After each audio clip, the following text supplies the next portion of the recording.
Hoje eu quero usar a dificuldade de transformação de um personagem bíblico, porque na verdade essa história é uma história que acaba em alguma das etapas se entrelaçando com a nossa, e descobrimos que não apenas nós, mas a maioria de nós, se não todos nós, teremos dificuldade de sermos transformados em alguma área. Então eu quero que coloca aqui, por favor, Gênesis 25, verso 26. Tá bom? Eu vou ficar aí nessa casa do Gênesis aí até o capítulo 33, tá bom? Para quem está aí na mídia. Gênesis 25, verso 26. Depois saiu seu irmão, agarrado a sua mão ao calcanhar de Esaú. Por isso, se chamou seu nome Jacó, e era Isaque, da idade de 60 anos, quando o gerou. Feche os seus olhos. Senhor nosso Deus e Pai soberano, continua falando conosco, usa-me como um canal de bênção nesta hora, em nome de Jesus, amém, glória a Deus, amém? Estamos no Antigo Testamento e temos a apresentação do neto de Abraão. Abraão recebe uma promessa de que através dele, certo? Haveria uma grande nação formada, famílias abençoadas, e que sua descendência não poderia ser contada. Ela é comparada com os grãos de areia, com as estrelas dos céus. Abraão teve seu filho Isaque e também Ismael, e agora nós temos a terceira geração após a promessa, Jacó. Ele é o filho de Isaque com Rebeca. Nós vamos ver algumas coisas bem interessantes na vida deste rapaz. Por quê? Porque tem uma palavra em favor dele. Deus disse algo a respeito da descendência de Abraão e ele faz parte. E se existe uma promessa para alguém de se tornar grande e vencer, o arqui-inimigo de Deus, certo? Satanás, provavelmente vai montar suas estratégias para interromper esse fluxo, para criar problemas para que isso aconteça. Se transportarmos isso do Antigo para o Novo Testamento, viveremos a mesma coisa. Agora, certo? Somos incluídos nesta promessa, não mais como filhos ou da descendência de Abraão, mas fomos adotados, fomos recebidos e inseridos neste ambiente através de Cristo Jesus. Essa é a verdade. E nós também agora temos em Cristo a promessa de nele sermos mais que vencedores, de nele termos vida abundante, de nele crescermos, de sermos uma bênção e de que o nome do Senhor seja glorificado através de nossa vida. Isso é muito importante, obviamente, mas também nos expõe sobre o ataque ferrenho de uma força negativa que vai tentar fazer com que isso não se torne uma realidade. E aqui nós temos o primeiro problema. No nascimento de gêmeos, um menino nasce primeiro, e quando a parteira está puxando o menino, anexo a ele está a mão do segundo garoto, segurando, certo? No calcanhar do primeiro. Isso dá para aquelas pessoas a ideia de que aquele garoto queria o lugar do irmão, que queria atrapalhar o nascimento do irmão, porque na cultura deles havia uma bênção pela primogenitura, pelo primeiro filho, mas que ideia tem esse garotinho, esse bebezinho, que provavelmente por um instinto, como chupa o dedinho e faz tantas outras coisas, que culpa tem ele de ter tomado, né? Ou de ter acontecido isso? Ele não tem nenhuma, mas a sociedade não quer saber disso. Esse menino vai nascer, certo? E a sociedade, as pessoas que estão ao redor dele, vai colocar nele já como um nome que traz a ideia de alguém que carrega sobre si, certo? Uma mentalidade de levar vantagens. Preste atenção. Olhe só. Agora aquele menino recebe um nome que dá a ideia de alguém que quer levar vantagem sobre alguém. E ele é uma criança. Quem é aquele garoto? Aquele garoto é o garotinho que nasceu segurando no calcanhar do irmão, tentando impedir, suplantar, estar no lugar dele, levar alguma vantagem. Pensa um garoto ouvindo isso, a sua meninice inteira. Inevitavelmente isso, de alguma forma, pode afetá-lo e pode crer que isso vai afetar esse garoto. Ele cresce, provavelmente ouvindo isso o tempo inteiro. Mas se pensa que não pode piorar, vai do 26 para o 28. Se não bastasse, o pai deste garoto, Isaac, tem uma preferência pelo seu irmão. Amava Isaac a Esaú, porque a caça era do seu gosto, mas Rebeca amava a Jacó. Observe só, este garoto, que já tem um rótulo, certo? Que já é chamado, que já é visto, e de tanto ser visto por tanta gente, ele corre o risco de começar se vendo da mesma forma que os outros se veem. E é assim que acontece, certo? Vamos observar uma fábula infantil, o patinho feio. O que era um pato feio? Era um pato diferente. Ele era um pato feio, certo? Por um equívoco, um ovo de um cisne parou no ninho de uma pata, que chocou, e os patinhos estão tudo igual, e está aquele desengonçado no meio deles. Maior, o pescoço esquisito. Então ele é o pato feio.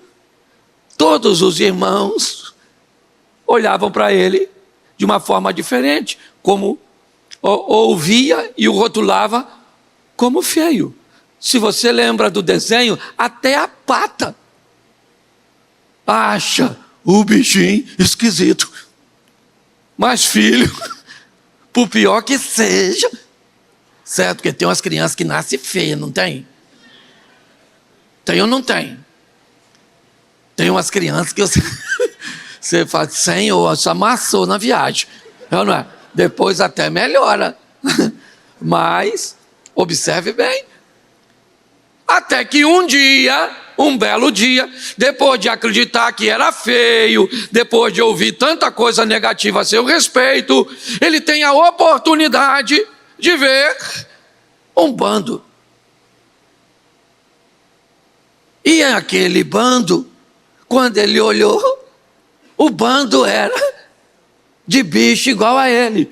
Aí ele descobriu que ele não era feio, ele só era diferente.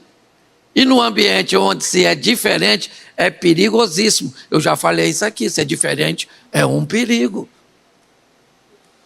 Por exemplo, se eu falasse, uma barata ali, o que você faria? Levantaria e pisaria na barata, sim ou não? Sim ou não? Seja franco. Se vir uma barata, você mata, sim ou não? A maioria mata. Não é? Tem gente que não mata porque tem medo, não porque gosta da barata. Agora, se eu dissesse, tem ali uma borboletinha. Ah, que lindo, uma borboletinha. A borboletinha é lindinha, deixa viva, mata barata. Borboleta morde? Borboleta morde? Barata morde? Então por que vão matar a barata? E a borboleta? Porque a borboleta é bonita e a barata é feia. Alguém decidiu e os feios morrem. Eu cacei o Zia, que eu ia implicar com ele, mas ele não está aqui, deu sorte, que eu ia falar, tentaram matar o Zia diversas vezes. Mas olha para você, consegue entender? Olha só, a vida, ela pode ser muito dura. Nós estamos vendo um garoto que não carrega só consigo essa visão da sociedade a respeito dele. O pai dele, certo? Ou seja, seu irmão, gêmeos, decidiu caminhar para a caça, ser um caçador, ser um homem que desbravava o campo e que trazia animais para que, seu pai se alimentasse bem. O homem tinha o orgulho. Nós estamos numa sociedade patriarcal muito forte. Então, se tinha uma coisa que desde sempre meninos e meninas querem, é serem um orgulho para seus pais, principalmente um pai. Isso é importante. E esse garoto, que já não é muito bem visto pela sociedade, também não é a preferência do pai. O pai admirava mais seu irmão Esaú. E ele, então, já não tem uma boa visão das pessoas a seu respeito. Já recebe rótulos ruins. Sabe? Que rótulos ruins hoje pode vir de alguma coisa que você carrega? Eu não sei. Que tipo de brincadeira, de ambientes pejorativos que pessoas gostam de colocar sobre você, apelidos e coisas desagradáveis que você não gosta. Este garoto vive isso. E agora ele também não tem a admiração de seu pai. Então isso constrói um garoto bem atrapalhado. Isso constrói uma pessoa bem confusa. O que ela está procurando nesse ambiente? Um pouco de aceitação, um pouco de visibilidade. O quanto vai custar isso? Não interessa, meu irmão. O que ela sabe é que é caro demais ser desprezado, é caro demais não ser admirado, é caro demais não ser visto.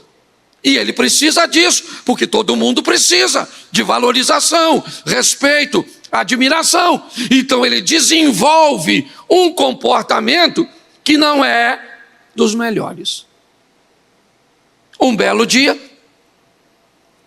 ele que cozinhava muito bem, certo? Era gourmet, o cara. Ele preparou uma comida muito boa, enquanto o irmão estava caçando. O irmão chegou com a caça, porque olha só, olha que família perfeitinha, um caça e o outro cozinha. O que cozinha não caça, o que caça não cozinha, vê se não era para ter um negócio certinho. Mas quem é que está lá? Provavelmente o chifrudo, para arrumar confusão e atrapalhar a vida dos outros, certo? Para fazer pessoas não alcançarem seus objetivos. E aí, então, o irmão chegou da caça cansado, trabalhou, caçou, chegou e ele está cheio de fome, aquela comida está prontinha, irmão. Eu fico imaginando quantas vezes Jacó comeu a caça trazida por Esaú em outras ocasiões. Mas nessa, Esaú diz a Jacó: me dá um pouco de comida, irmão. Me dê um pouco disso aí. E Jacó diz o seguinte no verso 31. Então disse Jacó: vende-me hoje a tua primogenitura. verso 33. Então disse Jacó: jura-me hoje. E jurou-lhe e vendeu a sua primogenitura a Jacó. Olá pessoal, demos um break aí, uma paradinha no vídeo, porque eu tenho uma mensagem muito especial para você a partir de agora. Primeiro, inscreva-se no meu canal, Pastor Cláudio Duarte. Segunda mensagem, ative o sininho das notificações. Terceiro, é importante que você venha curtir o conteúdo, obviamente. Comentar também é muito importante e compartilhar. Fique com o restante da mensagem aí. Um grande abraço, graça e paz. O cara negou a comida para o irmão que trazia comida para ele. O que é isso? Isso é uma pessoa bem atrapalhada. E que tipo de pessoa está tão atrapalhada assim? Uma pessoa que Deus disse a seus antepassados que seria uma bênção. E ela não é bênção. Ela não consegue ser bênção.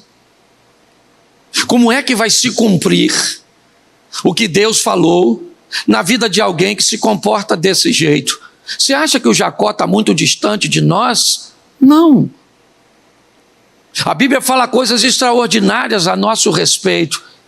Que em Cristo seríamos mais do que vencedores, que seríamos sal da terra, luz do mundo, que o nome do Senhor seria glorificado através da nossa vida, que outras pessoas se renderiam a Cristo ao olhar a nossa vida, mas essa não é a realidade da maioria de nós. Aliás, muitos de nós nos tornamos, às vezes, impedimentos para que outras pessoas sirvam a Deus, porque queremos.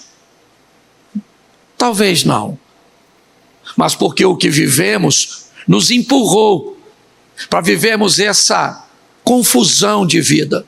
Queremos aquilo que é do outro. Ele quer a primogenitura do outro.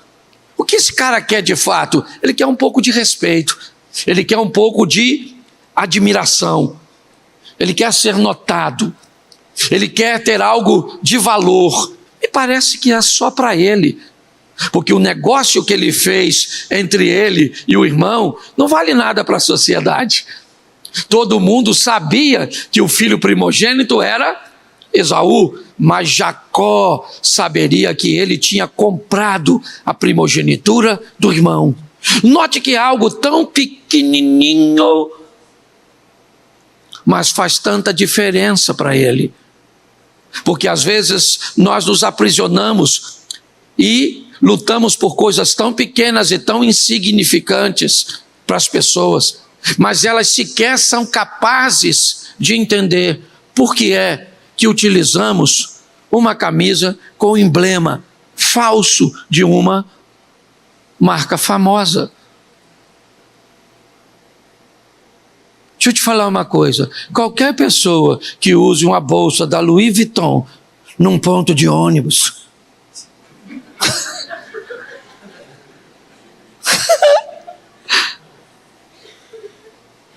todo mundo sabe que é falso, sim ou não?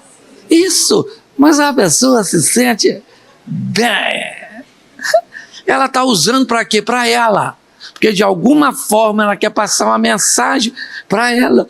O Jacó está mais ou menos nessa vida. Então na igreja tem muita gente querendo transformar, mas está aqui bagunçado 1 ano, 2 anos, 5 anos, 10 anos. Tem gente que está bagunçada a vida inteira. Está na hora de mudar, meu filho. Está na hora do poder de Deus entrar na sua vida e levar você para a fase que Deus quer que você viva. Então você vai ter que vencer essas coisas ruins que botaram em você lá atrás. E olha que eu nem gosto muito disso não. Mexer com um troço lá de trás. Mas tem umas pessoas muito esquisitas. Chega aqui bagunçada. Estou falando para você. Tem gente aqui na igreja que o Satanás me pedir referência para levar, eu não dou. Se o diabo for lá, vou levar aquele. Eu falo, conhece, maluco? Leva não, deixa para Jesus. Jesus é poderoso para mudar. Você leva esse aí que você vai ver. Isso vai apagar o fogo. Quando você vê, ele fechou o gás do inferno. Fechou. Se você viajar, ele divide o inferno e monta o inferninho. Isso é ruim. Deixa para Jesus, e cuidado que você pode estar rindo de você. Isso é que é o mais legal, tá certo? Mas preste atenção, para ele queria algo que lhe fosse importante, sim ou não? Sim ou não? E isso é sensacional. Tem gente que se você botar ele numa porta, der um cargo para ele, pronto! Você deu capa! Você deu tridente! Ele pensa que voa, que lança raio nos outros. Por quê? Porque a pessoa luta, gente, luta, certo? Para ter visibilidade. E o pobre coitadinho do Jacó é gente boa. Sabe quem é o avô dele? O Abraão. Cara maneiro. O pai dele, o Isaac. E ele também é gente boa. Ele só não sabe. Ele está confuso. E a confusão dele é grande. Porque presta atenção. Um dia, o pai dele já estava velhinho e perdeu a visão. O Isaac. O homem ficar velho é um troço, né? As mulheres terminam a vida, a maioria, tudo de boa. Isso anda me dando uma raiva. Eu faço isso fora. Deixa eu ver se eu consigo fazer aqui. Tem viúva aqui? Levanta a mão, viúva. Tem só uma? Tem duas? Tem três? Tem quatro? Tem cinco? Tem seis? Rapaz, a mulher aqui também mata. Quantas viúvas? Quantas viúvas? Levanta a mão, viúvo.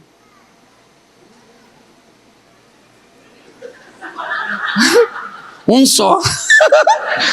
E nem adianta, viúva, que já está acompanhado, ok? Tá certo? É acompanhado de uma viúva. É isso aí. Cuidado que ela já matou um, não é? Olha aqui. Brincadeiras à parte, preste atenção aqui. Nós estamos olhando para um ambiente onde ele queria ser notado, ser visto, é verdade, ser reconhecido, mas observe bem o que vai acontecer agora. O pai não enxerga e está na hora do pai abençoar o irmão.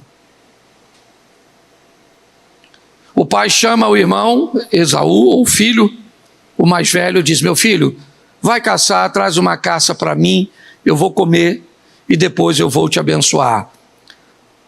Ele sai para cumprir a missão, a esposa tinha ouvido e chama Jacó.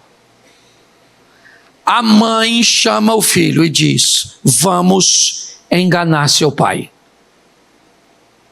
Olha só. A mãe chamou o filho e falou: vamos enganar seu pai. Você vai se passar por Esaú e você vai pegar essa bênção. Vamos ver o que é que ele pensa a respeito disso, né?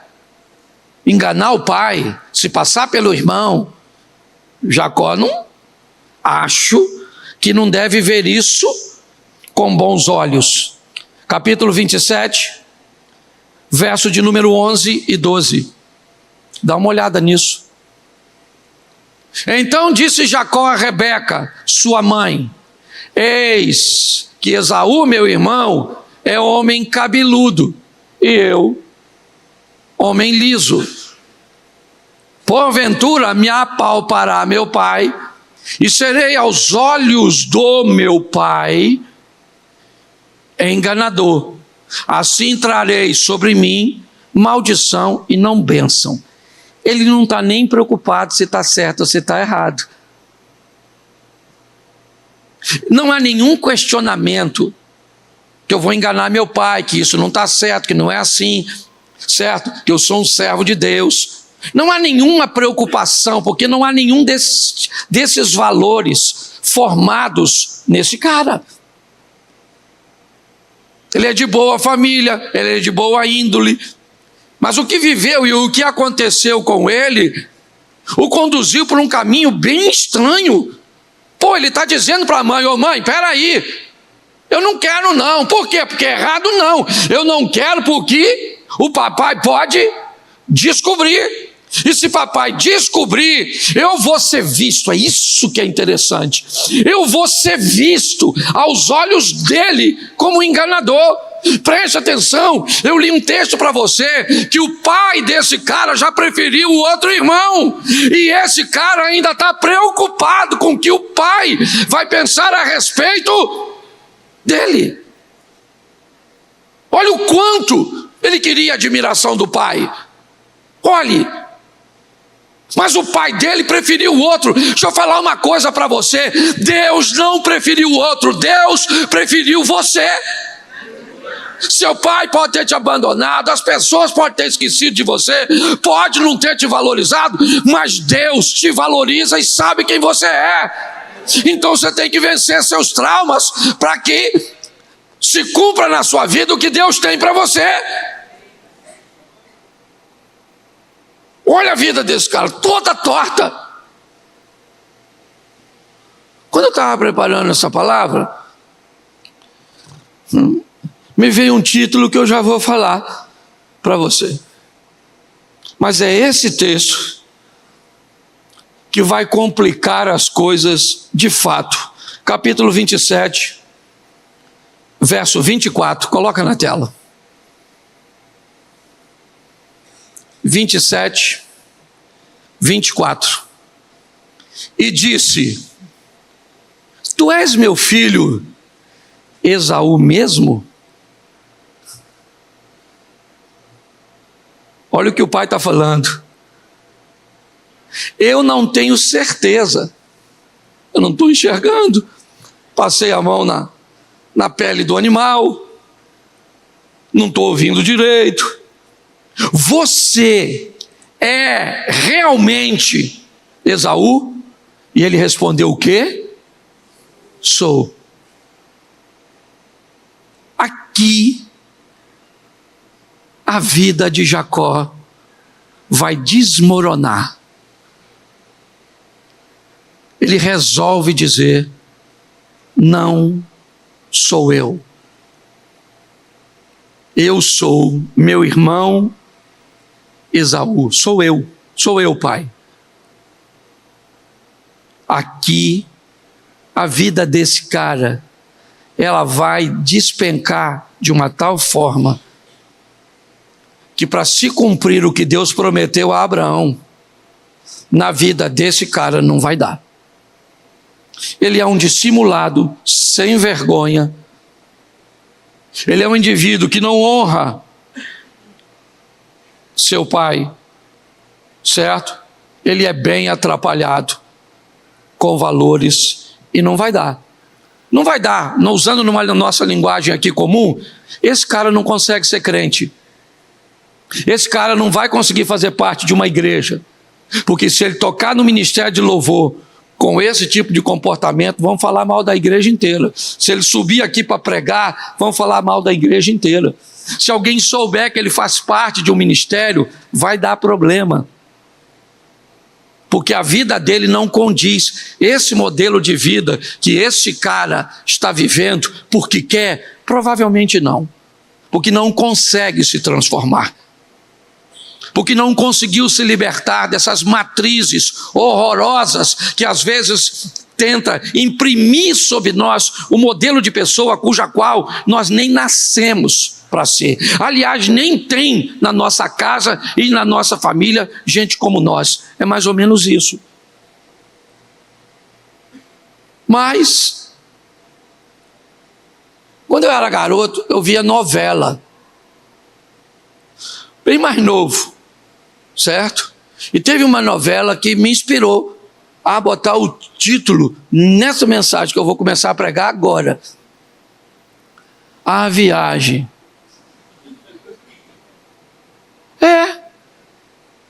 Porque pensa um negócio legal na vida do Jacó, uma viagem. Jacó parece aquele camarada que comprou uma droga na boca de fumo, não pagou, e agora os traficantes disse para ele sumir, que se ficar, morre. É mais ou menos isso.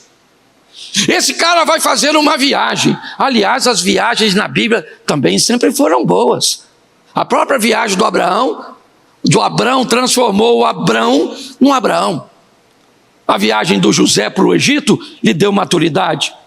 A viagem de Daniel com seus irmãos criaram homens extraordinários, que viu impérios caírem e eles ficarem de pé. O filho pródigo foi transformado onde? Numa viagem. E Jacó também vai fazer uma viagemzinha que foi muito boa e que eu espero que nós consigamos também fazer a nossa, para vivermos a nossa transformação.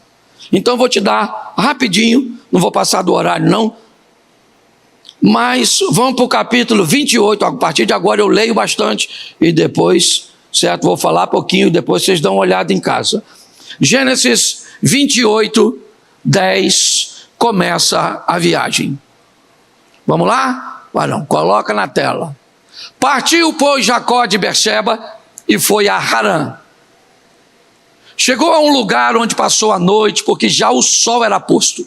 Tomou uma das pedras daquele lugar e a pôs por seu travesseiro e deitou naquele lugar.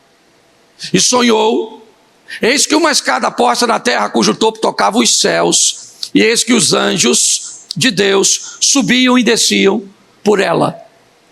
E eis que o Senhor estava em cima dela e disse: eu sou o Senhor, Deus de Abraão teu pai, e o Deus de Isaque. Esta terra em que está deitado darei a ti e a tua descendência. A tua descendência será como o pó da terra, estender-se-á ao ocidente, ao oriente, ao norte e ao sul, e em ti e na tua descendência serão benditas todas as famílias da terra. Vamos até nós estamos só mais o 15. Bota, eis que estou contigo, te guardarei por onde quer que fores, e te farei tornar a esta terra, porque não te deixarei, até que haja cumprido o que te tenho falado. Presta atenção, porque esse cara vai fazer uma viagem, Deus vai falar: eu vou contigo nessa viagem, eu estou com você, e nessa viagem que você vai fazer, você vai ter condições. Note que as promessas que Jacó ouve, ele ouve com a vida toda torta, com a vida bagunçada. Ele não ouve de Deus porque ajeitou a vidinha dele. Deus sabe as dificuldades que enfrentamos, as pressões, as mazelas as quais vivemos, os aborrecimentos, as crises. Ele sabe de tudo isso. E se você conseguisse mudar e viver a plenitude sem a necessidade dele, ele sabe que nós não conseguimos. E não espera que nós venhamos melhorar primeiro, para depois nos valorizar. Ele nos valoriza do jeito que somos. Basta que desejamos nos inserir, certo? Nos aproximar e vivemos com ele, para vivermos uma vida digna, decente. Ele diz: eu vou contigo, cara. Olha o que ele diz aqui: eu estou contigo, vou te guardar por onde quer que você for, te farei tornar a esta terra. Você vai voltar aqui. Seu irmão está dizendo que vai te matar, mas eu vou te trazer de volta. Está ali, ó. Porque eu não te deixarei até que haja cumprido o que eu tenho falado a seu respeito. Olha o que Deus está falando com ele. Você consegue entender que você pode sair transformado, que você pode viver o extraordinário, o incrível, certo? O sensacional na presença de Deus? Então ele arruma tudo e ele vai embora. Ele é filho de Jacó, ok? Então, ele é filho de Isaque, perdão. Ele é Jacó. E quando ele vai sair, o pai diz a ele algo muito interessante: meu filho, não se case com nenhuma dessas mulheres que não seja do nosso povo. Vai à terra do seu tio, certo? E lá você se case com uma menina que é da nossa linhagem. Bom, se Jacó recebe a instrução de Isaac e de Rebeca para casar, uma coisa você pode ter certeza, ele leva consigo: um dote para pagar por uma esposa. O pai é rico, está enviando o filho, sabendo que o filho vai precisar se estabelecer lá, não pode voltar, porque o outro quer matá-lo. Então, o pai não vai despedir Jacó sem dar a ele recursos. Você pode ter certeza, apesar da Bíblia não nos oferecer diretamente essa informação. Eu não sei o que acontece com Jacó.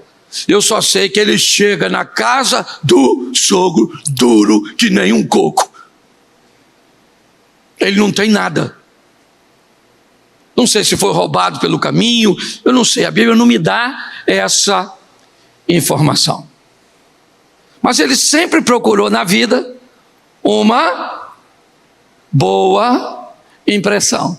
E quando ele está chegando, a primeira coisa que ele vê, o que é? Um poço, né? Coberto por uma pedra grande. Algumas pessoas estão ao redor, os rebanhos estão chegando, e Jacó está só de olho naquela situação. Ok? Quando a turma está chegando, ele pergunta pelo seu tio, as pessoas dizem que conhecem ele, e vem chegando uma moça com um rebanhozinho pequeno, e alguém fala assim, ó, aquela ali é Raquel, filha do Labão. Quando Jacó olha aquela mulher, menino, coloca por favor o verso 10 do capítulo 29. 29:10. E aconteceu que vendo Jacó, gente, não tem nada melhor para botar um homem na linha do que uma mulher. Por isso que a Bíblia diz, ó, eu não era ninguém, hoje eu sou quase ninguém. Mas eu não era ninguém quando essa mulher, nós era vizinhos, tá ali 2 vizinhos meus, Paulo e Fabiano. Nada, não tinha onde cair vivo. A casa da gente não tinha portão, lembra, Paulo? Era assim, entra e sai, né, querido? Nada. Uma vida tão apertada que para o sol entrar a gente tinha que sair. Nada. De repente essa mulher entra na minha vida. Minha vida tomou um negócio, foi Jesus primeiro, e aí Jesus me deu ela. Menino, Jesus e ela me tirou, você não está entendendo. Eu já falei isso aqui, eu fui dar meu primeiro beijo com 17 anos. Não foi nela não, que eu já sabia beijar quando eu fui beijar ela. Mas antes de beijar ela, eu beijei, foi muito espelho. Porque menina nenhuma queria beijar eu beijava, de olho aberto. Era emocionante. Alguém aqui tem coragem de dizer que já beijou espelho? Levanta a mão. É isso aí. Isso aí. Tem um montão de mentirosos que não quer levantar a mão, mas deixa quieto. Tá certo? Então, observe bem. Olha só, e aconteceu que vendo Jacó, Raquel, a filha de Labão, irmão de sua mãe, e as ovelhas de Labão, irmão de sua mãe, chegou Jacó, moveu a pedra sozinho, maluco. Ó!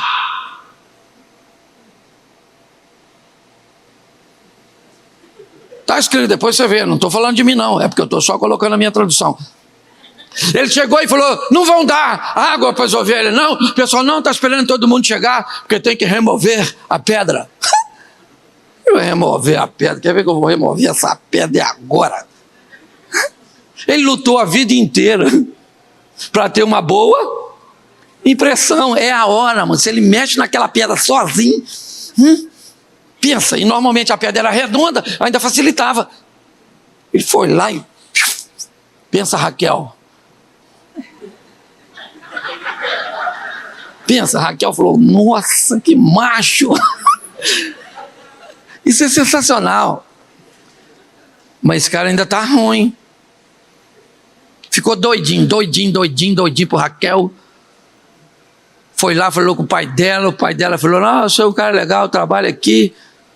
Quer o quê? Ele falou, quero ela. 7 anos para casar com ela, 7 anos. Meu irmão, uma mulher para o cara trabalhar 7 anos para casar. Não tem foto dela não, mas deve ser, ou devia ser, uma cavala, maluco. Por 7 anos você trabalhando para casal, não ganha dinheiro, você só sabe que vai casar com aquela mulher? Ah, se fosse eu ia falar, não tem uma mais baratinha aí não? Qual aí, se trabalhar uns 3 meses a gente já pega? Ela devia ser um avião, mas é a oportunidade. Cara, o cara vai, ele está numa terra estranha, ninguém sabe quem ele é. Ele agora vai se tornar genro do Labão, o dono da parada toda. E pior, ele é sobrinho e genro. Pensa ele trabalhando feliz. Menino, no dia do casamento, trocaram a noiva. Rapaz, pensa no B.O. Na festa, tudo maneiro, Jacó feliz, Raquel, vou pegar aquela maluca, Raquel, Raquel, são 7 anos esperando por você, filho. Ele não quis nem ver quem estava na tenda, estava a luz apagada, pegou a dona, quando ele acordou de manhã, era Lia, a irmã da Raquel, a mais velha, um olho para arquibancada, o outro para geral, bagunçadinha. Ô, gente, é trauma demais para um Jacó só. O cara tá saindo de casa sem vergonha, sim ou não? Sim. Eu fico imaginando o cara que tem uma vida torta no mundo, chega e vem para uma igreja onde o pastor tem uma vida mais torta. E tem uns assim.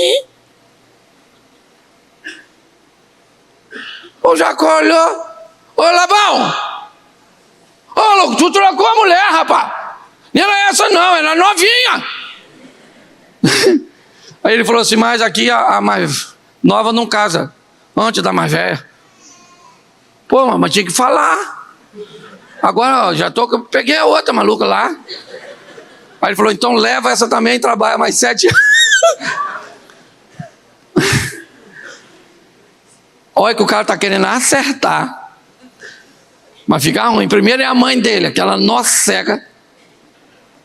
Agora o sogro. Nota, parece que a vida empurra você só porque não presta. Você tem que sobreviver a isso.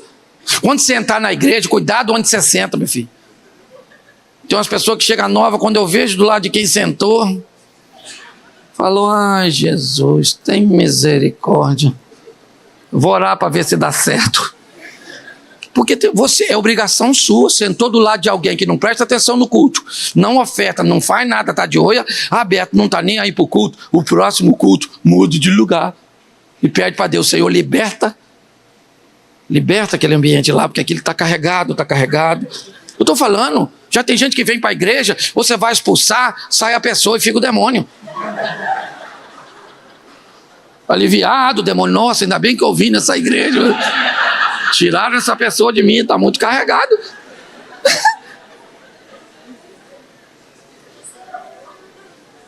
O assunto é... Eu estou brincando, mas o assunto é sério. Tá certo? Mas coloca o 30, senão eu vou passar do horário, vai dar problema. 30. Capítulo 30, verso 30. Coloca na tela.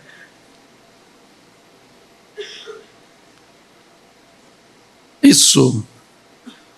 Porque o pouco que tinhas antes de mim tem aumentado em grande número. E o Senhor te tem abençoado pelo meu trabalho. Agora, pois, quando hei de trabalhar também por minha causa? Preste atenção. Jacó está começando a entender que aquele garoto, aquele menino machucado, ferido, atrapalhado, precisa dar lugar a uma outra pessoa. Então agora o sogro dele, mediante a essa situação, precisa renegociar o salário, porque o anterior foi pago com as 2 esposas. Jacó disse, ó, eu cheguei aqui, tu não tinha nada, meu irmão. Posso falar uma coisa para você? seu rebanho cresceu, seus filhos são um Zé Ruela, porque quem faz tudo sou eu, e nunca me enchi em nada do que é teu, só que eu estou querendo crescer, eu estou querendo expandir, e já tentei crescer de forma incorreta, mas eu não quero mais. Então faz o seguinte, olha, quando é que eu vou trabalhar para minha casa crescer? Para que eu possa crescer? Note, nós temos um cara que começa a lutar pelo que é seu. Você acha que ele vai ficar em paz tentando mudar? Não vai. Verso 37 do capítulo 30. Então tomou Jacó varas verdes de álamo e de aveleira e de castanheiro, descascou nelas riscas brancas, descobrindo a brancura que havia, ou que nas varas havia. Preste atenção, o combinado do salário que Labão iria pagar a Jacó era um rebanho formado por animais pampos, listrado, malhados. Tudo que nascer salpicado e malhado vai ser seu salário, Jacó. A partir de agora, tudo que nascer liso é meu. Porém, o Labão pegou seus filhos, separou naquele momento tudo que era salpicado e malhado e levou para pastar 3 dias e não vai voltar mais. Só deixou para Jacó apacentar os animais lisos. Então, qual é a possibilidade de nascer um animal liso cruzando com outro liso? É muito pequena. Jacó está tentando ser certo, gente, mas não está dando. Não está dando para ele ser honesto. Jacó ainda está em recuperação, então o temperamento dele depende dos outros, a educação dele depende da educação dos outros. Isso é uma pessoa em formação. Quando você olha, o que o Jacó fez? Ah, é? Então tá bom. Pegou os lisos, levou para o riacho, pegou as varas de álamo, tirava a casca de uma, deixava a outra e botou aquilo tudo listado para os bichos beber água. Conclusão, começou a parir listado, salpicado e malhado. Aqui nós vemos um Jacó que depende da justiça do outro para estabelecer a sua. É assim que funciona. Você lembra quando Jesus está passando e a mulher do fluxo de sangue toca nele? Lembra? Jesus parou e perguntou: está todo mundo, ou quem me tocou? O que os discípulos disseram? Uma multidão te toca e você me pergunta quem te tocou? Jesus disse: não, eu estou com... Quando alguém me tocou, o que saiu de mim? A pergunta é: quando alguém te toca, quando alguém te espreme, o que sai de você? Sai quem você é. É isso que sai. Se alguém te espremer e você for mal educado, o que vai sair é ofensa. Se alguém te espremer e te espremer com uma visão de te gerar prejuízo, você também vai gerar prejuízo. Só sai de você aquilo que você é quando te espreme, certo? É assim que funciona. Só entorna o que está dentro. É assim que acontece. O que está acontecendo com esse cara? Ah, você vai me dar uma volta e vai fazer isso comigo? Então tá bom, eu vou lá e vou colocar as varas e está tudo certo. E pior, 31 verso 7. Bota o 31, 7. Isso é que é pior. Mas o vosso pai me enganou. Isso é Jacó falando com Raquel. Seu pai me enganou. Mudou o salário 10 vezes. Mas, ou porém, Deus não lhe permitiu que me fizesse. Bota o verso 8. Quando ele dizia assim, os salpicados e malhados serão o teu salário, então todos os rebanhos davam salpicados. E quando ele dizia assim, os listrados serão teu salário, todos os rebanhos davam listrados. Conversa é essa, Jacó? Que dava salpicado e malhado? Conversa nenhuma. Só dava salpicado e malhado porque você colocava a varinha dentro d'água, seu sem vergonha. Você note que o cara está fazendo o que está errado, ele está sendo desonesto e está dizendo para a mulher dele que Deus o fez prosperar na desonestidade. Todas as vezes que esse cara tenta mudar de vida, ele encontra alguém que tenta impedir. Então ele volta a fumar, ele volta a beber, ele volta a adulterar, ele volta a se desviar, ele volta a esfriar, ele volta, porque não é possível. Será que só tem gente ruim? Pastor, o que você está querendo dizer? Que nós temos que sobreviver nesse ambiente, vencer isso, porque mudar não é fácil. O cara está querendo mudar. Promessa na família, estrutura. Deus falou com ele. Eu vou com você. Como que anda com um cara desse? Com esse tipo de comportamento? Pare e pense. Eu estou te mostrando uma trajetória sóbria, firme. Vai para o verso 38. Me dá mais 5 minutinhos e eu termino. Verso 38. Esses 20 anos que eu estive contigo, as suas ovelhas e as tuas cabras nunca abortaram. Eu não comi os carneiros do teu rebanho. Bom, não te trouxe eu o despedaçado, eu pagava você quando o animal despedaçava. Olha bem, o furtado de dia e o furtado de noite, da minha mão, você requeria. Se alguém roubasse um animal seu, era eu que pagava. Olha o que ele está dizendo. Esse é o verso 39, coloca o 40 para todo mundo entender. Estava assim eu, de dia me consumia o calor, de noite a geada. O meu sono fugiu dos meus olhos. Tenho estado agora 20 anos na tua casa, 14 anos te servi por tuas filhas. Você me enganou. 6 anos pelo rebanho. Mas o meu salário você só defasa, você só diminui. É isso que esse cara está dizendo. Preste atenção. Dá para te explicar. Mas agora, eu estou vendo um Jacó que consegue dizer as coisas. Antes ele não falaria isso.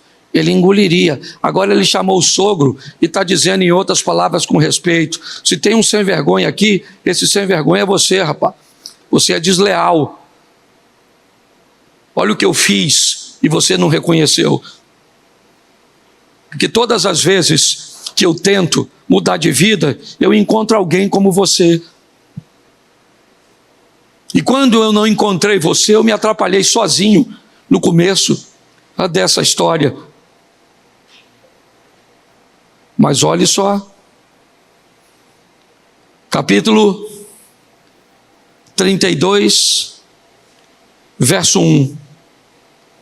32, 1. Jacó também seguiu o seu caminho e encontraram os anjos de Deus.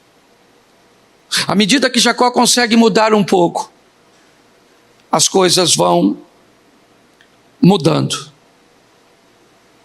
Na primeira mudança, Deus apareceu com ele quando ele sai da casa dos pais e diz: eu vou ser contigo, cara. Deus não disse que seria fácil, não disse que ele mudaria da noite para o dia. Você viu um Jacó trapaceando, Mas agora, quando ele chama seu sogro, abre o coração e diz: você atrapalhou minha vida, tentou me atrapalhar. Assim que ele começa a tomar postura diferente, o texto já diz: os anjos do Senhor o encontram. E nesse encontro, dá uma olhada no que diz o verso 27 do 32. Depois de algumas questões, que é melhor você ler depois, o anjo disse para ele: qual é o teu nome? Quem é você, cara? Você está lembrado que ele já ouviu essa pergunta? Quem foi que fez essa pergunta para ele? O pai dele. O pai dele perguntou: quem é você? E ele disse: eu sou Esaú. Tempos depois, o anjo conversa com ele de novo e diz: seu nome, cara, quem é você? Qual é o teu nome? Bom, dizer o nome dele não é um negócio muito agradável, lembra? O nome dele não é boa coisa. Mas ele disse: eu sou Jacó. Eu sou Jacó. Verso 28.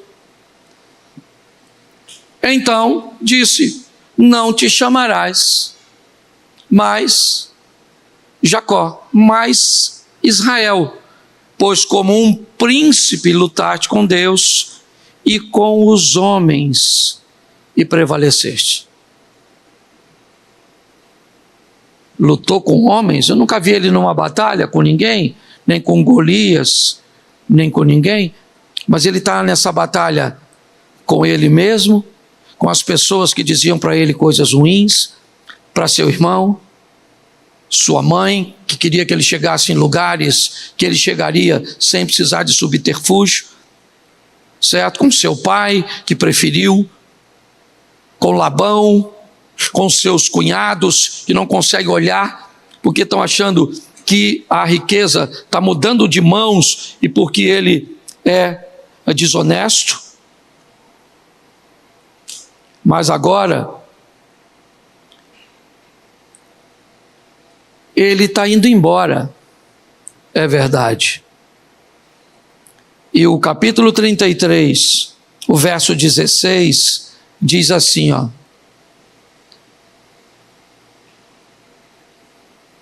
assim voltou Esaú daquele dia pelo seu caminho a Seir. Jacó, porém, partiu para Sucote e edificou para si uma casa. Olhe para mim. Jacó vai voltar. O anjo disse: como é que é teu nome? Ele disse: Jacó. Ele disse: foi Jacó. Agora vai ser Israel. Olhe bem. Agora vai se encontrar com o teu irmão. Esaú vem aproximadamente com 300, 400 homens. Jacó vai até ele. Os dois se abraçam. E Esaú não vai matar Jacó, porque Jacó morreu. Quem está ali agora é o corpo, é a imagem de Jacó, mas é o estilo de vida de Israel. Agora preste atenção. O problema que eles tiveram, teve reconciliação, mas eles entenderam que não dava para caminhar juntos, por diversos fatores, entre eles o ambiente, pela prosperidade dos dois vivendo com terras, não seria adequado. Então, Esaú vai para Seir, Jacó, certo? Que agora é Israel, vai para Sucote, se estabelece ali. O tempo passou, Rebeca já tinha morrido, é verdade, mas fechamos no verso 39 do capítulo 35, 29, perdão, e eu termino aqui para orar com vocês. Isaque expirou e morreu, e foi recolhido ao seu povo, velho e farto de dias, e Esaú e Jacó, seus filhos, o sepultaram. Não foi fácil para ele mudar. Ele não mudou da noite para o dia. Ele se deparou com pessoas que traziam uma vida antiga de volta para ele, ou empurrava. E a vida vai ser desse jeito. É assim que acontece com muitos de nós. Gente boa, que trabalha num ambiente ruim, que convive com pessoas desafiadoras, que vem para a igreja esperando encontrar aqui gente séria, mas não é capaz de entender que esse é um ambiente como qualquer outro, que tem pessoas sérias, honestas e outras não. E aí acabam entregando segredos, entregando intimidade, entregando o coração. E não pode ser assim. Nós temos tudo para vivermos o melhor. E Deus quer que sejamos vencedores. Jacó venceu. Teve seus filhos, debaixo de muita luta. É verdade. Mas depois desse episódio, você nunca mais encontra um Jacó trapaceiro, um Jacó enganador. Não. Seu filho, mais novo até então, certo? Se torna governador do Egito. Teve a honra de chegar no Egito, recebido por uma festa como chefe de Estado. A minha proposta, a proposta da nossa igreja é ver pessoas transformadas. O que às vezes você pode encontrar em nós é um pouquinho mais de paciência do que alguns ambientes, porque nós entendemos que muitos aqui sofrem coisas, certo? E vivem coisas que as impedem de serem transformadas do jeito ou com a velocidade que nós gostaríamos. Mas aqui também tem um poder que pode mudar qualquer pessoa. Não damos ninguém como perdido. Bom, eu quero fazer uma reflexão com vocês, rápida, na verdade. Profeta Isaías, capítulo 5, verso 1 e 2. Coloca, por favor, na tela. Isaías, capítulo 5, versículo 1 e versículo 2. Amém? Vai abrindo assim a sua Bíblia, ok? Se não aparecer na tela, você está com a sua Bíblia aberta. Isaías, capítulo 5, verso 1 e verso 2. Só me sinaliza se vai dar certo. Tá joia.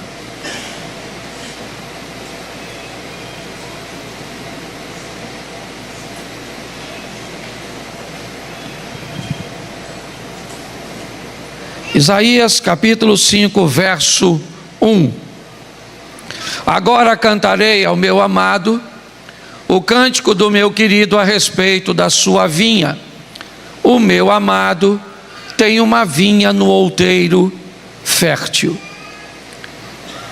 Cercou-a, limpou-a das pedras, plantou-a de excelentes vides, edificou no meio dela uma torre e também construiu nela um lagar e esperava que desse uvas boas, porém deu uvas bravas. Feche os seus olhos.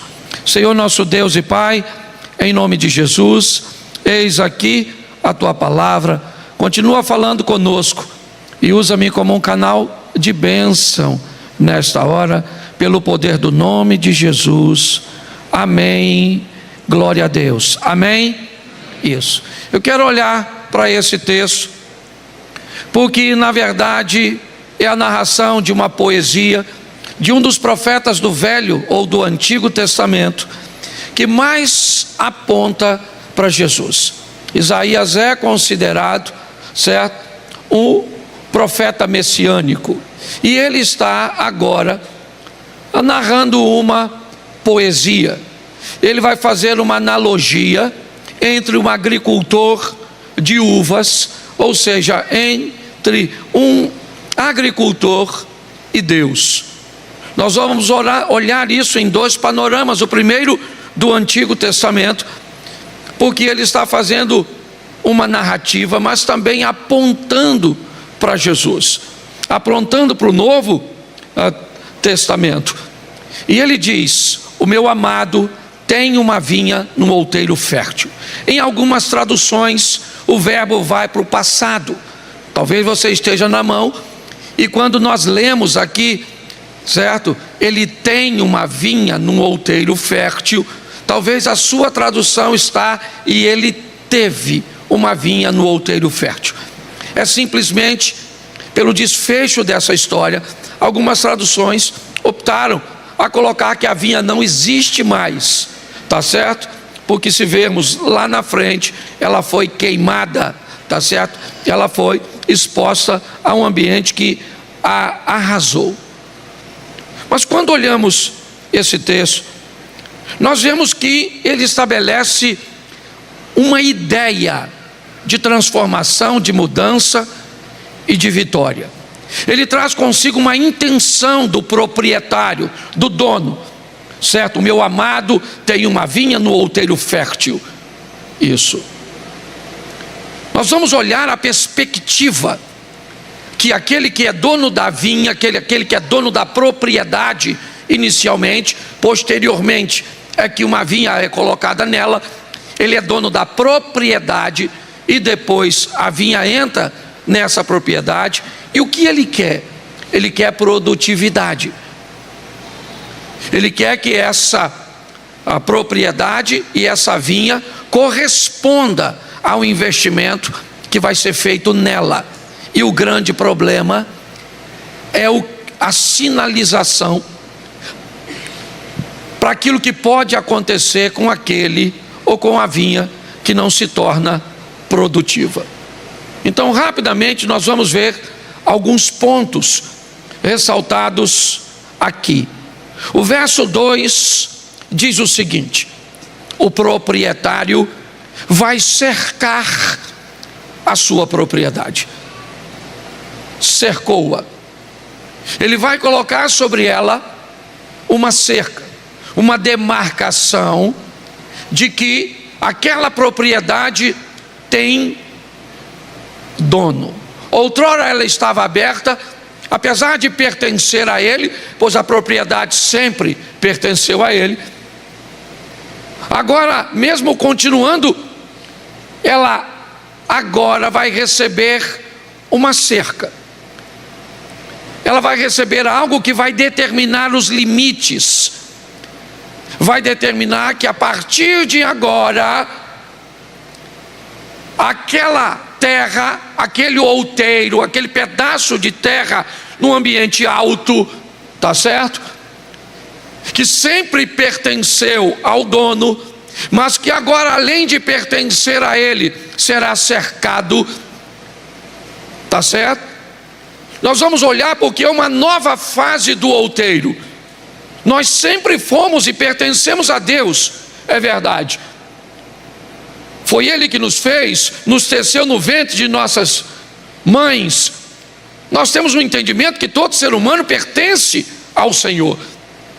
Mas quando a cerca chega, ela vai determinar que não apenas pertencemos, mas agora nós temos um limite.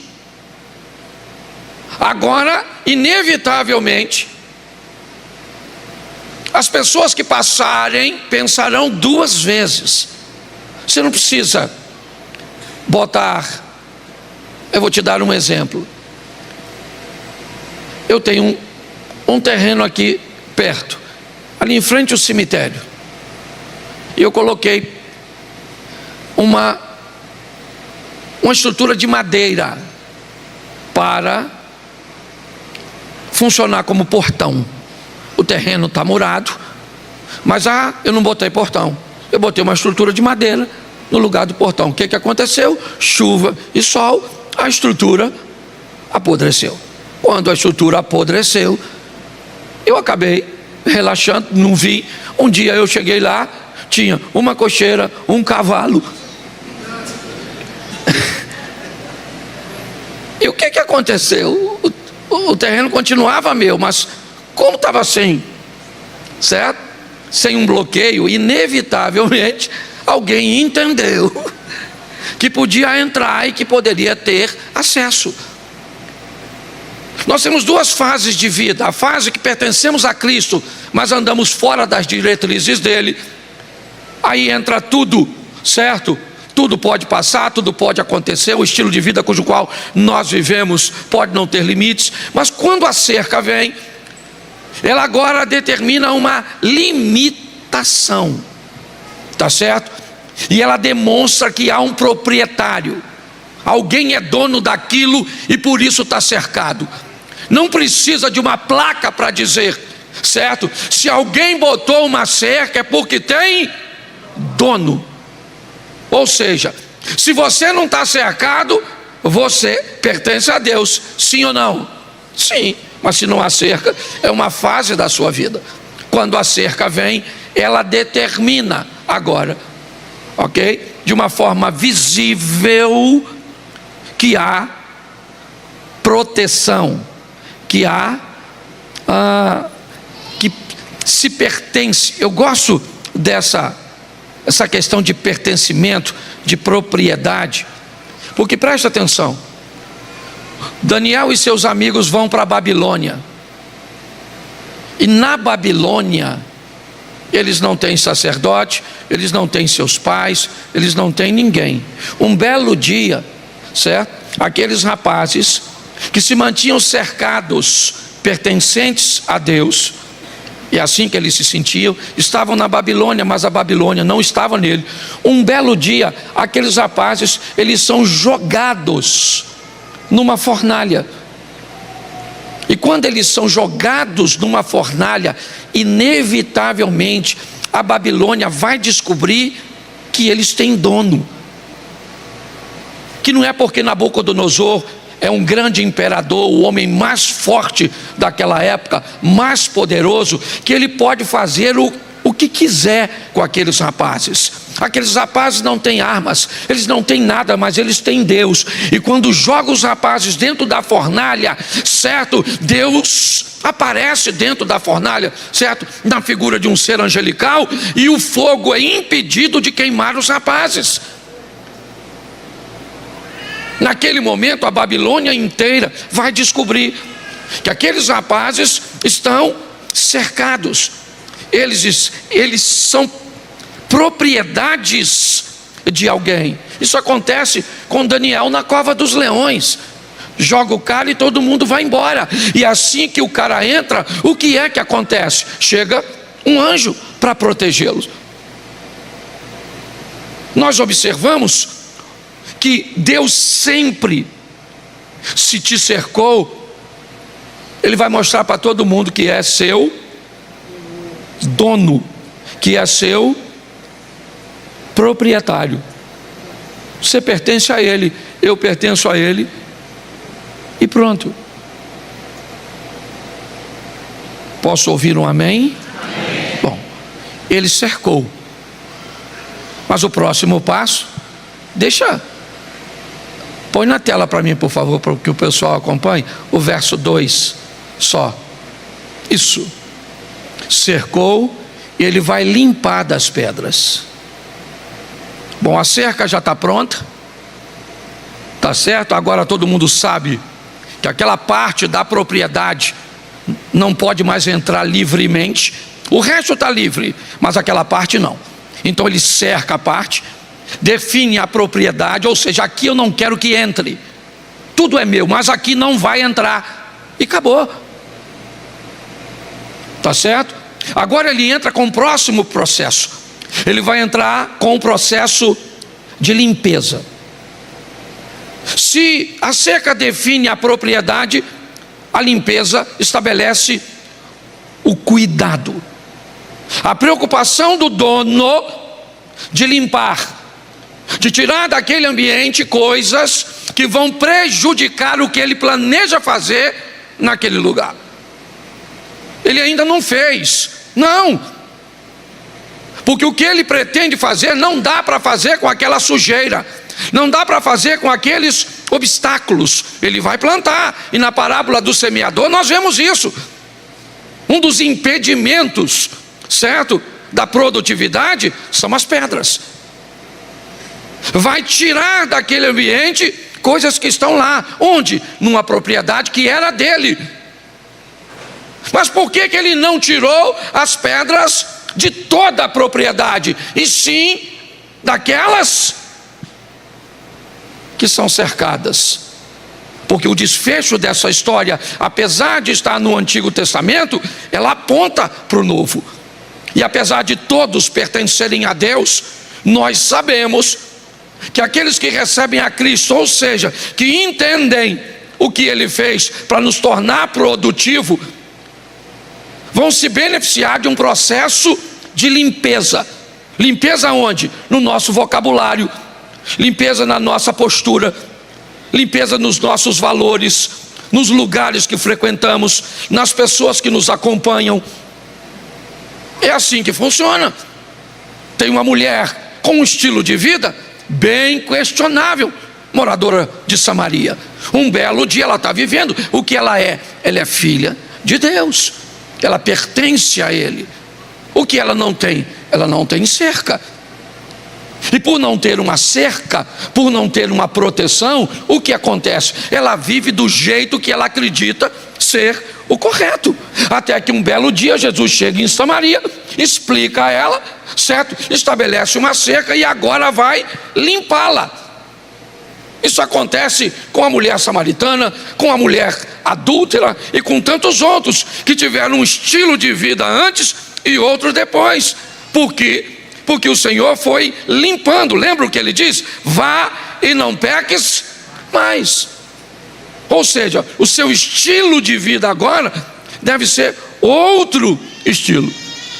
Então o processo de limpeza é o que Deus está dizendo que vai fazer. Aqui apontando para Israel, certo? Para a casa de Israel. É assim que funciona. Então já está cercado, já está limpo, mas ainda não está produzindo. Porque para produzir, a próxima fase é: plantou-a de excelentes vides. Olha o processo agora. Olá pessoal, demos um break aí, uma paradinha no vídeo, porque eu tenho uma mensagem muito especial para você a partir de agora. Primeiro, inscreva-se no meu canal, Pastor Cláudio Duarte. Segunda mensagem, ative o sininho das notificações. Terceiro, é importante que você venha curtir o conteúdo, obviamente. Comentar também é muito importante e compartilhar. Fique com o restante da mensagem aí. Um grande abraço, graça e paz. Ele vai plantar, mas não qualquer planta. Ele vai plantar de excelentes vides. Por quê? Porque para ele, aquele ambiente envolve investimento. E muito investimento. Eu não sei se você já parou para pensar o quanto Deus investe em você. Quanto Ele investe em mim. Quantas pessoas Ele tira de casa, coloca nesse altar. Quantas pessoas que poderiam estar fazendo tantas outras coisas estão prestando serviço aqui. E diga-se de passagem, boa parte das pessoas que recebe a palavra, recebe os ensinamentos, recebe o cuidado, não contribui com R$1. Muitas delas porque não têm condições, outras porque suas condições são baixas demais, outras porque não querem, são feridas em outros ambientes, mas isso não faz com que Deus feche a porta para você, porque Deus levanta um grupo de pessoas que sustenta a estrutura para que atenda a todos, por causa do valor que você tem para Ele. Às vezes você nem tem muito valor para o pastor, às vezes você nem tem muito valor para a estrutura humana, certo? Da agência do reino, mas o dono sabe quem você é, o dono sabe o que você passa, porque você pertence a Ele. Então o texto diz que Ele vai plantar algo nessa terra. Que terra é essa? A terra que Ele limpou. E diga-se de passagem, apesar de tudo ser dele, para você ser dele e Ele te cercar, Ele teve que pagar um preço, que aí aponta para Cristo, para ter você. O preço que te comprou é um preço de sangue, um preço carérrimo para comprar você. E agora, mediante ao preço, te cercando, te limpou e escolheu coisas valiosas para colocar em você. Você pode colocar Filipenses 4:8, só para a gente entender um pouco do que Deus quer colocar dentro de cada um de nós.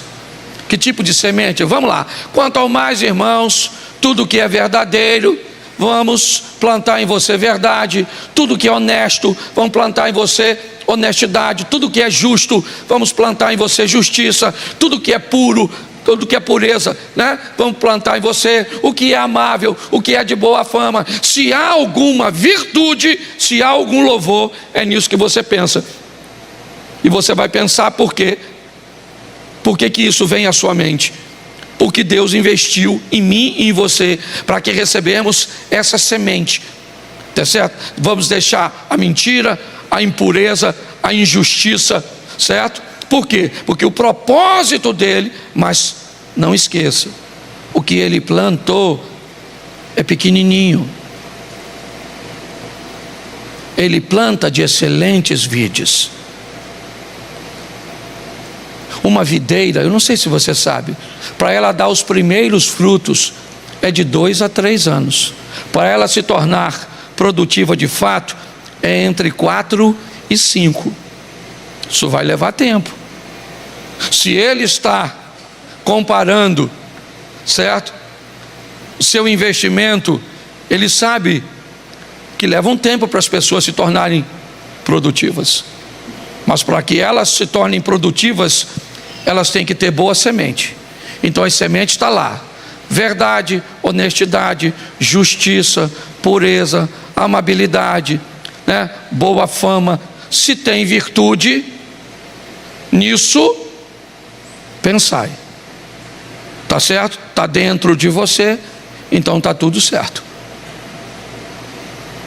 Já está plantado. Vamos agora aguardar para crescer. Mas ele também, volta por favor para Isaías 5:2. Sei que eu estou atrapalhando você um pouquinho, mas vamos lá. Edificou no meio dela uma torre. A proposta agora é a proteção e vigilância. Ninguém protege aquilo que não tem valor. Para que você proteja, é porque aquilo é valioso. Se não há valor, não tem. E quanto mais valor tem, mais proteção você estabelece. Lembra? O valor já começa, primeiro na aquisição. Fomos comprados por preço de sangue. Segunda coisa que demonstra o meu e o seu valor, ele nos cerca, porque agora ninguém pode entrar como entrava antes e fazer o que deseja com você. Ninguém, nem você mesmo. Quando você foi comprado por ele, você não pertence mais a você. Não mais vivo eu, mas Cristo vive em mim. As coisas velhas ficam para trás, certo? E tudo se fez novo. As coisas boas foram plantadas, tá certo? Mas lembre-se, esse dono da vinha é Deus. E esse Deus tem um inimigo. E a Bíblia já nos diz em outra ocasião que um belo dia, certo, o proprietário plantou e foi dormir, e durante a noite o inimigo do proprietário veio e colocou aquilo que não devia. Nós temos a preocupação do dono, colocando agora no meio da sua propriedade. Edificou no meio. Eu gosto dessa expressão, no meio. Por quê?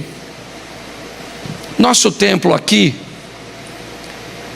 é basicamente no meio da igreja. Nosso templo novo também segue o mesmo padrão. Ninguém na igreja nova fica a mais de 25 metros de distância de quem está falando. Certo? Cadê ela? Ela está ali que projetou. Tá certo? Você consegue entender? Porque uma das ideias é o seguinte: nós que estamos falando e ministrando, temos que ter uma visão, certo? De com quem estamos conversando. Ele diz: colocou uma torre no meio dela, para protegê-la, para dela ter visão de todas as extremidades. Por que eu quero ver todas as extremidades da minha propriedade?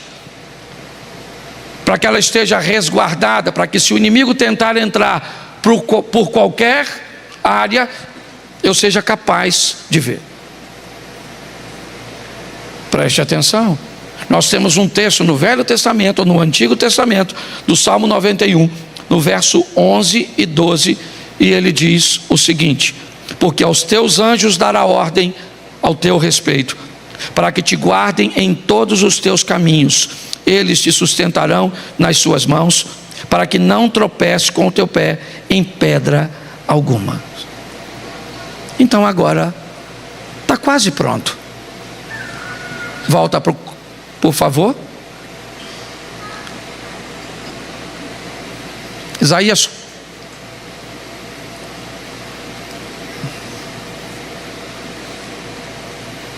Isso.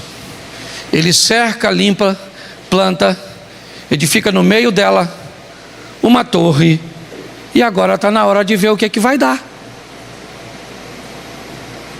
Vamos ver o que é que vai dar isso? Então vamos construir nela um lagar, certo? Eu acredito que vale a pena, que isso que eu plantei com tanto carinho, que eu escolhi, que eu cerquei, que eu protegi, que eu cuidei, então agora beleza, vamos colocar um lagar. Por quê? Porque ninguém aqui está a fim de comer uva simplesmente. Nós queremos o melhor da uva. O melhor da uva não é a uva em si, o melhor da uva não é a uva seca, o melhor da uva não é o vinagre, não, o melhor da uva é o vinho. É isso, é isso. Nós queremos retirar deste ambiente a alegria, a satisfação, é isso que ele representa. E um judeu sabia do que estava sendo tratado. Eu coloquei muito investimento em vocês, de proteção, de cuidado, de aprendizado, mas agora, vamos lá, vamos botar um lagar aqui. Por quê? Porque daqui a 2, 3 anos, a gente começa a produzir, porque daqui a 5 anos, essa vinha vai estar produzindo, então já vamos colocar um ambiente, para beneficiar isso e transformar este fruto naquilo que eu quero. Vamos embora. Então está lá a vinha, está a torre, está tudo lá, tem proteção, tem cuidado, tem qualidade, acredita-se. Mas Mateus capítulo 7 nos diz algo que vale a pena observar. Mateus 7, verso 18 e 19. Não pode a árvore boa dar maus frutos, nem a árvore má dá frutos bons. Toda árvore que não dá fruto, corta-se e lança-se no fogo. Ele está esperando ela produzir. É essa a conotação. Se não produz, Eu preciso da terra. Eu troco o cultivo, eu troco o plantio. Vamos trocar então a videira por figueira. Vamos trocar então por cevada. Vamos trocar então por trigo. Vamos embora. O que não pode é tanto investimento num ambiente que não produz. Se não produz, a gente corta e taca fogo. Só que o texto diz que depois de fazer tudo isso, ele esperava que desse uvas boas, mas deu uvas bravas. Isso é Deus usando o profeta Isaías para conversar com a casa de Israel.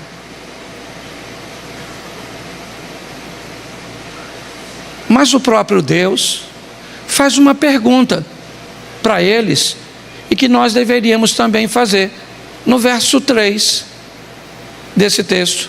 Coloca, por favor, na tela. Agora, pois, ó moradores de Jerusalém e homens de Judá, julgai, vos peço, entre mim e a minha vinha. Olha o que ele está dizendo. Vocês notaram o que eu fiz? Eu entreguei meu filho para comprar algo que já era meu.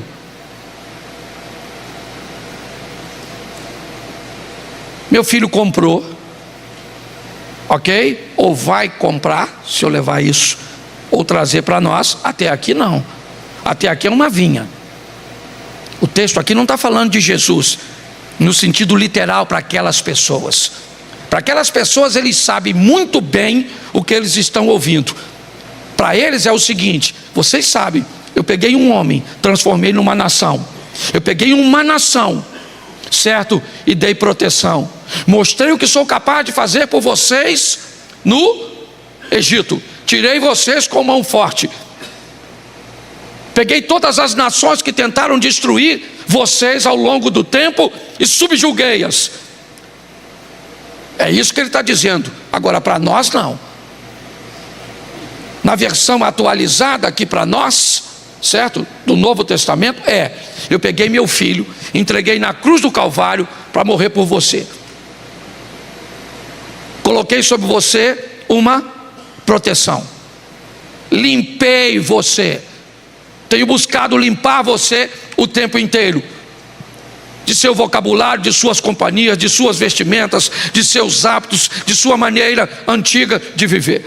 Peguei essas coisas ruins que plantavam em você, que geravam em você tudo isso de comportamento, e trouxe vocês para um ambiente onde procuro colocar no coração de vocês, todos os dias que vocês estão aqui, uma palavra que torne vocês produtivos.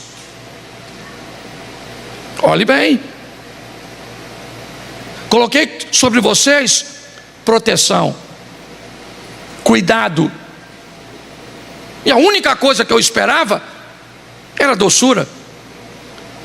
A única coisa que eu esperava é que vocês produzissem algo que mostrasse para todo mundo quem é seu dono, quem é seu proprietário. Era só isso.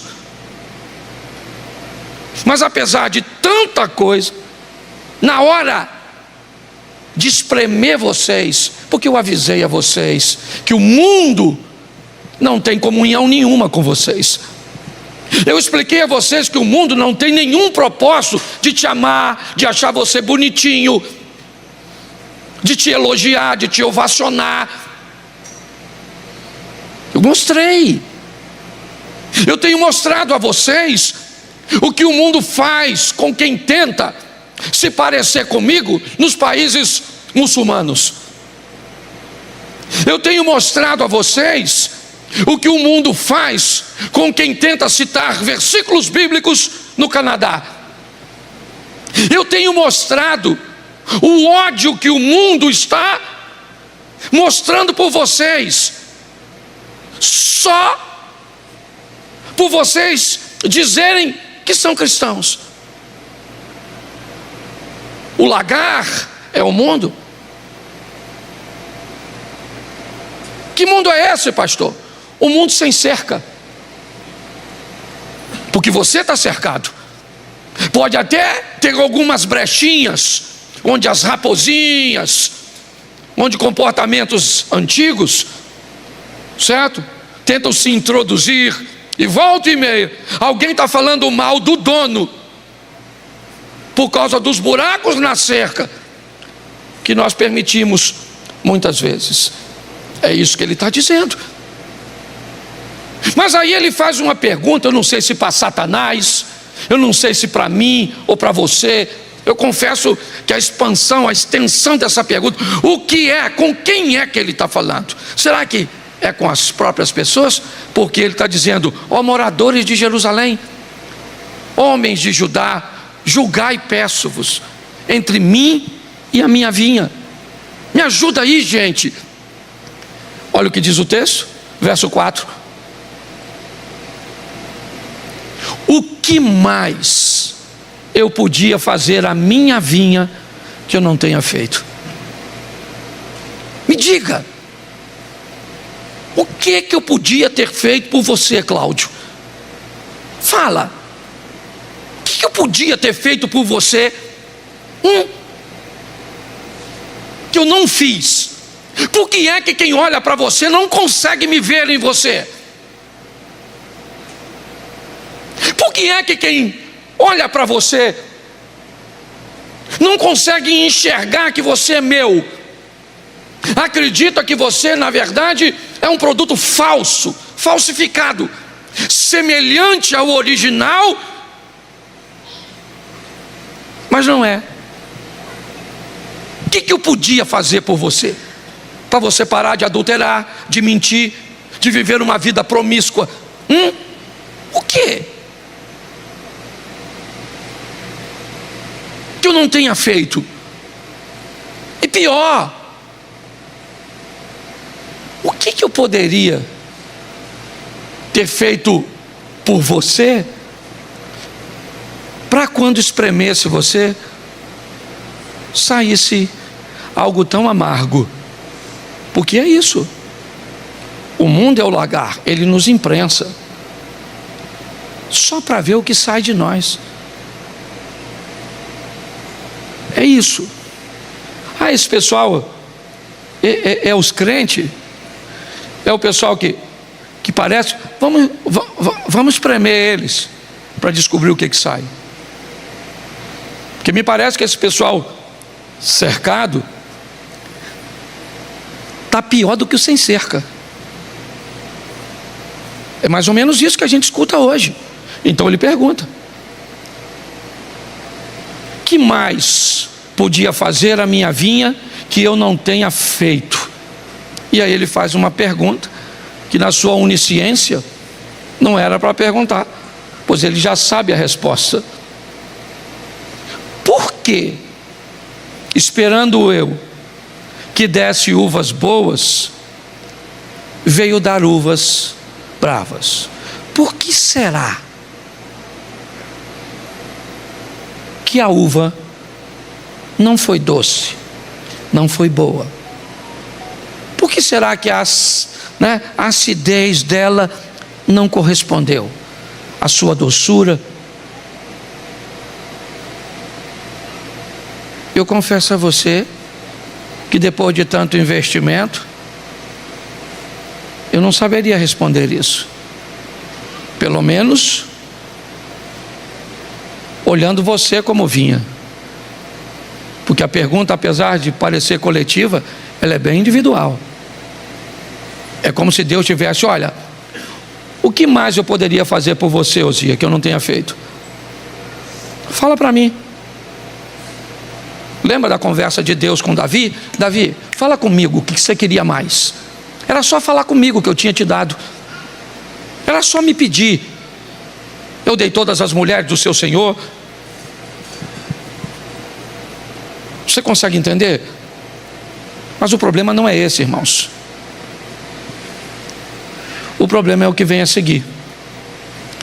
Põe na tela. Agora, pois, eu vos farei saber o que eu hei de fazer a minha vinha. A minha vinha. A vinha não é do Satanás, porque ninguém pertence ao diabo. O diabo não tem nada. Mas ele diz: agora eu vou fazer vocês saber o que é que eu vou fazer com quem não responde ao investimento. Está lá. Eu tirarei a sua sebe, para que ela sirva de pasto. Derrubarei a cerca ou a parede, para que ela seja pisada. Note bem o que ele está dizendo. Você quer ir além? Bota o 7. Já está aí. Eu a tornarei em deserto. Ela não será podada, nem cevada, porém crescerão nela sarças e espinheiros, e as nuvens darei ordem que não derramem chuva sobre ela. Irmãos, preste atenção. Você pode ser nervoso, você pode ser problemático, você pode ser muita coisa nessa vida, porque o pecado está em nós. Mas a pergunta aqui é: o que sai de você quando te espremem?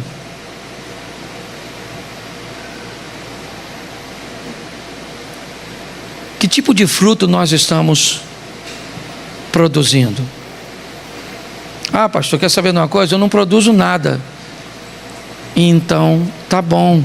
Fica com esses versículos e depois ore a Deus: Senhor, eu sou uma vinha improdutiva, eu preciso da sua misericórdia, eu preciso do seu carinho, eu preciso da sua compreensão.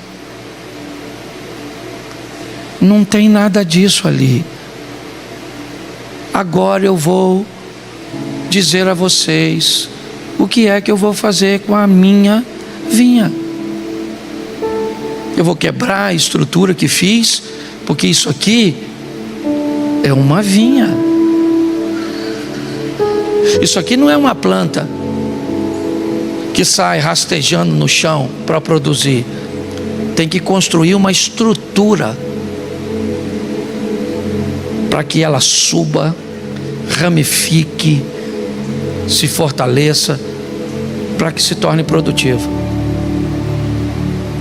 Na época antiga, dos bancos de madeira nas igrejas, tinha um irmão na igreja que eu congregava que dizia: às vezes você diz que é membro de banco.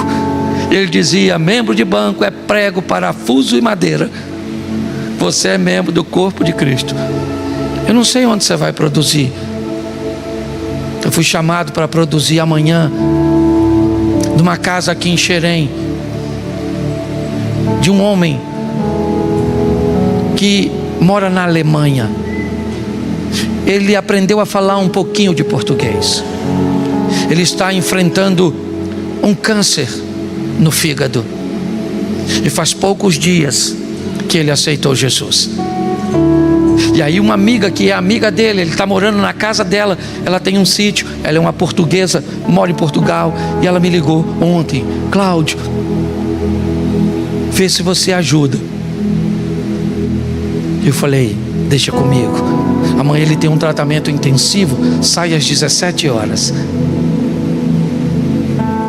E eu vou lá produzir um pouquinho, orar com ele, ler a palavra do Senhor com ele, porque nós precisamos produzir. Porque se não produzirmos, segundo o texto, é queimar mesmo, é ver alguém que pertence ao Senhor e para o inferno. É o que diz a Bíblia, gente. Por favor, cuidado com a cultura que estão colocando no nosso país, nos fazendo levar isso para o nosso relacionamento com Deus. Agora já diz que aluno nenhum pode ficar reprovado. Agora já diz que ninguém que tira nota ruim pode ficar para trás, ele tem que passar. Então todo tipo de comportamento deve ser visto da mesma forma. Pessoas podem fazer o que quiser que vão entrar no reino dos céus. Não vão. Não vão. Tinha 2 ladrões na cruz. A Bíblia é bem clara. Não vão. Certo? Tinha 2 homens. Eles morrem numa história contada por Cristo Jesus. Um vai para o inferno. A história do rico e Lázaro. E eu fico me perguntando por que é que o rico foi para o inferno porque era rico? Não, porque não produzia. Foi só isso. Se produzisse, teria ido. Que Deus nos dê condições de entender isso.